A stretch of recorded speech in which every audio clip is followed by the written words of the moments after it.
Passons au deuxième exercice. Alors, deuxième exercice, on nous donne une fonction, 2x moins 5 fois 3x plus 7. Et puis, on nous demande d'abord de développer et réduire ça. Donc, développer et réduire, c'est-à-dire faire la double distributivité.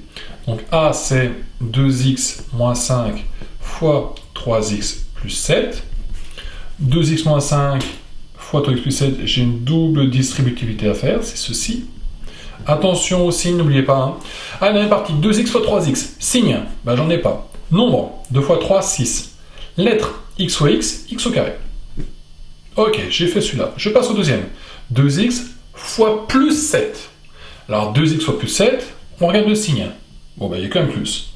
Le nombre, 2 fois 7, 14. Lettre, j'ai que le x. Ça fait x. Je passe, donc j'ai fait mon 2x fois plus 7, je passe au l'autre, c'est moins 5 fois 3x, signe. Bon ben j'ai qu'un moins. Nombre, 3 fois 5, 15. Lettre, j'ai que le x. Et le dernier, c'est moins 5 fois plus 7, signe. Moins fois plus, ça fait moins. Nombre, 5 fois 7, 35. Lettre, j'en ai pas. Donc voici mon développement. Plus qu'à réduire, je rappelle, c'est mettre les termes qui vont ensemble. Ça fait 6x au carré moins x moins 35. Oh, ça tombe bien, c'est un peu ce que nous a donné.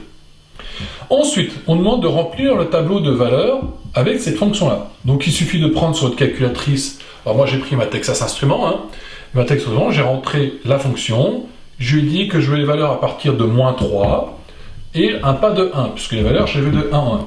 Et il me répond ceci, 22, moins 9, moins 28, moins 35, moins 30, moins 13 et 16. On voit bien que ça descend et puis ça monte. On va s'intéresser aux solutions de l'équation 6x au carré moins x moins 35 égale 0. Grâce au tableau de valeurs, expliquer pourquoi il doit y avoir une solution à cette équation entre moins 3 et moins 2. Alors, moins 3, moins 2, ben, regardez, ça c'est un nombre positif, ça c'est un nombre négatif.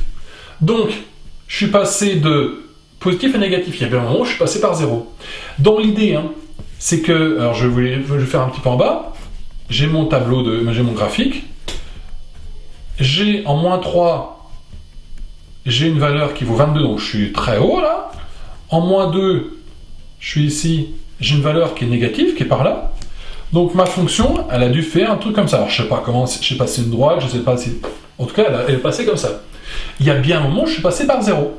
Ici. Bon ben voilà, j'ai bien une valeur qui est entre les deux. Alors à quoi on voit qu'on a une solution à ceci? Eh ben, c'est que je suis passé de positif à négatif, donc j'ai dû passer par 0. Si au lieu de mettre un 0 ici, on m'avait mis par exemple, je sais pas, 3, ben c'est un peu la même chose. Je suis passé de 22 à moins 9, ben j'ai pris les valeurs au milieu. Alors ce théorème-là s'appelle le théorème des valeurs intermédiaires. Rendez-vous au lycée pour en dire un peu plus. Donc je suis passé forçant par 0 ici. Donc j'ai une solution entre moins 3 et moins 2. Et pareil, entre 2 et 3, je suis passé de moins 13 à 16. Il y a bien un moment où je suis passé par 0. Alors, résoudre l'équation x fois 6x moins 1 égale 35. Bon, a priori, je ne sais pas faire. Alors, avant de faire passer x d'un côté et non de l'autre, on a quand même d'abord quelque chose. Il faut... Enfin, on ne peut pas le faire comme ça. Il faudra d'abord qu'on n'ait pas de parenthèse. Bon, on va essayer de faire un truc, on va essayer de développer. En développant, ça fait x fois 6x, donc ça fait 6x au carré. X fois moins 1, donc ça fait moins x, égale 35. Rond. Aïe, aïe, aïe, aïe, qu'est-ce que c'est que cette affaire, après tout, je ne sais pas faire. Mettre les x d'un côté et non de l'autre, je ne peux pas, puisque là, j'ai bien des x au carré, et la technique de je mets les x d'un côté et les nombres de l'autre ne marche que quand je n'ai que des x. Bon. Ben, après tout, on m'a demandé un truc comme ça avant. Est-ce que ça n'aura pas un rapport? Moi, j'ai pas 35 et j'ai moins 35 là. Mais en faisant passer de l'autre côté, moins 35, je me retrouve avec quoi? Ça fait 6x au carré, moins x. Le 35 passe de l'autre côté, il devient moins 35. Donc, ben ça me retrouve, c'est l'équation que j'ai au-dessus. Donc, je sais que j'ai une solution entre moins 3 et moins 2 et entre 2 et 3. Est-ce que je peux les trouver? Eh bien, regardez un petit peu. En fait, on a déjà fait tout le taf. Où est-ce que j'avais vu cette équation-là, cette formule-là? Eh bien, c'était ceci. Vous avez bien vu qu'il y a un égal entre ça et ça. Autrement dit, écrire ceci et écrire ceci, c'est la même chose.